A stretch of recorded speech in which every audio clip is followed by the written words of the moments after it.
Champions লিগের নতুন আসরে লিগ পর্বে কঠিন প্রতিপক্ষের সামনে পিএসজি, রিয়াল মাদ্রিদ, বার্সেলোনা ও ম্যানচেস্টার সিটি। মোনাকোয় অনুষ্ঠিত ড্রয়ে ৩৬টি দলের ভাগ্য নির্ধারিত হয়, যেখানে নতুন নিয়মে নির্ধারিত হয় দলগুলোর প্রতিপক্ষ। মোনাকোর গ্রিমালদি ফোরামে অনুষ্ঠিত হয় ড্র।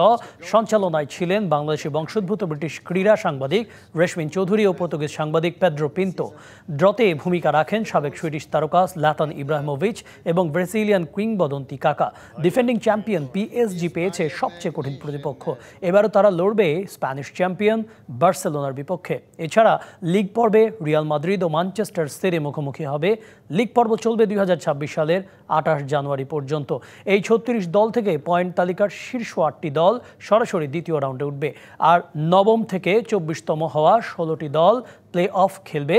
সেখান থেকে দ্বিতীয় রাউন্ডে যুক্ত হবে আরও ৮টি দল। All time Roma. Taste it, love it.